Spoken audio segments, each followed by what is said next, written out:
What's up, guys? My name is Mr. Green, and happy Day of the Dead. And since it is Day of the Dead, I'm going to be talking about a film about that holiday. It surrounds the holiday, and it's not Coco, it is The Book of Life. The Book of Life is a film that I don't think gets as much attention as it deserves. It's not as good as Coco, but it's pretty good. It's pretty good.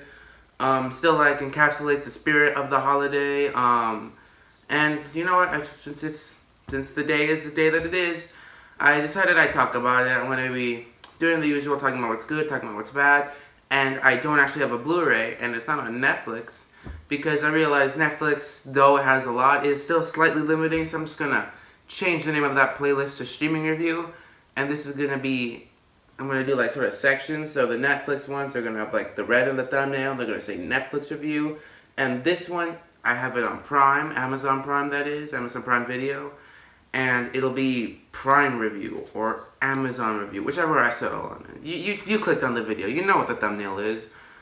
But I think it'll help broaden my horizon, talk about more things that I would like to talk about, and it'll just be easier for me. I can talk about anything I want now. So, this is a new addition to Netflix Review, now Streaming Review, Prime Edition. Now before I get started, I want to mention one more thing.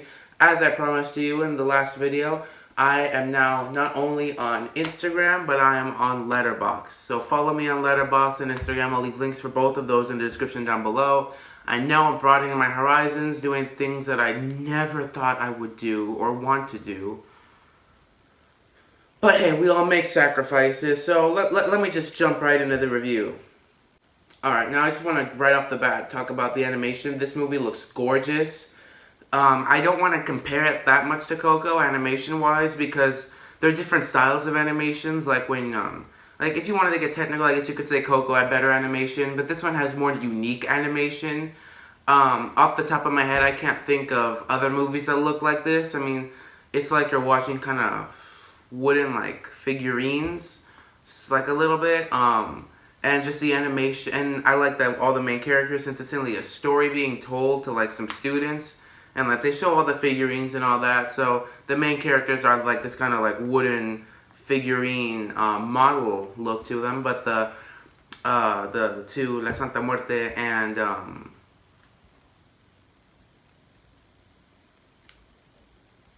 I don't remember what his name is. I feel super bad. I celebrate this holiday every year, and I don't know.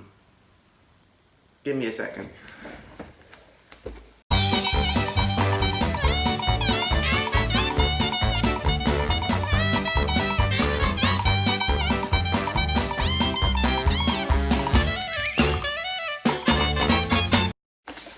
He has no name, or at least not a name that I can say. I mean, it's this name, but I don't remember anything about him in the way I celebrate it. So I'm just gonna move on and say these two right here. You know them.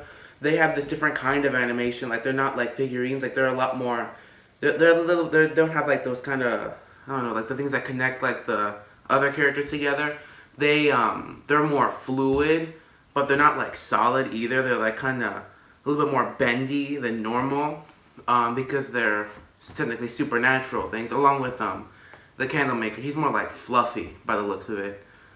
The cast is also pretty good. It's got a lot of people like Diego Luna, Zoe Saldana, Channing Tatum, Ron Perlman. I think Guillermo del Toro plays someone. I can't actually remember, but it's got lots of people. I always like large all-star casts. It's just the way I am. I like ensembles. They're always kind of fun. Here's some ensemble movies that I like. Very good. The story is also pretty good. It does have some kind of standard tropes, my family does this, but I don't like to do that. I want to do music, but they hate music, and bah. And yes, Coco did do the exact same thing, but the thing with both of them is that the family struggle isn't mainly the focus. Well, alright, it's not mainly the focus in Coco. It depends. They're not overbearing with it.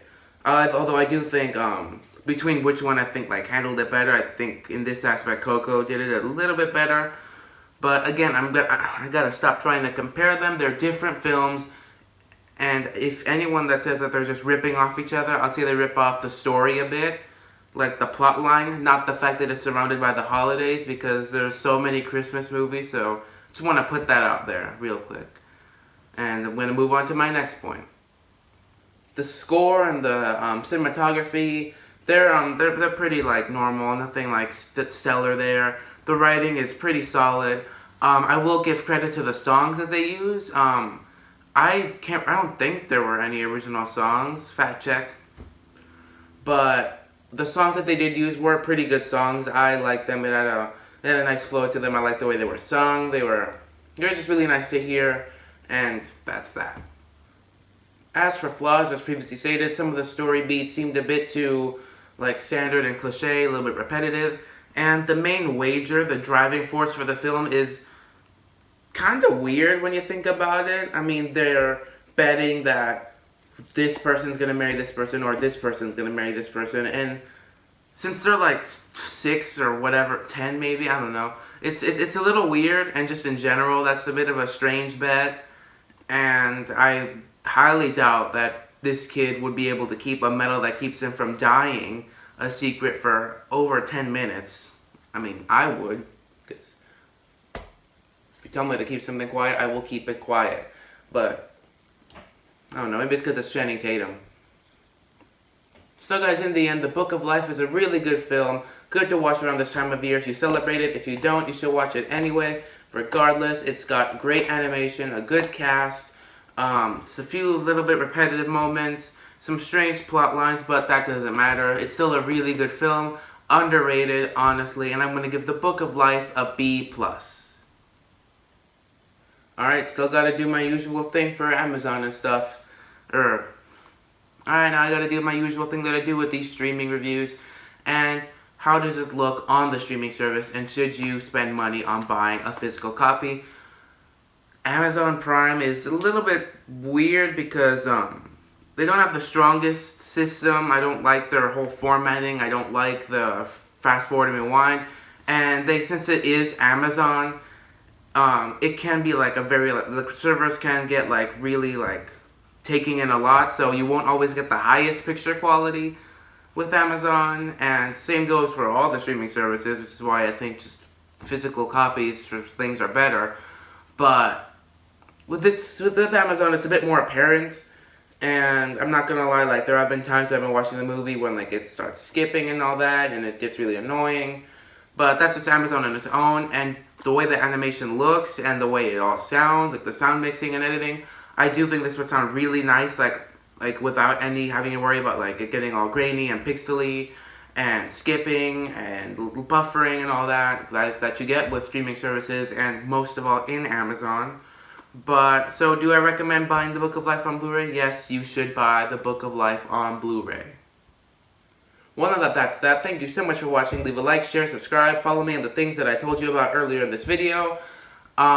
Subscribe. I got some things set up, but I need you to subscribe first because I made a deal in my first video, and I intend to uphold my end of the bargain, but you have to uphold your end of the bargain. So I want to do the things, can't do them if you don't subscribe, so subscribe.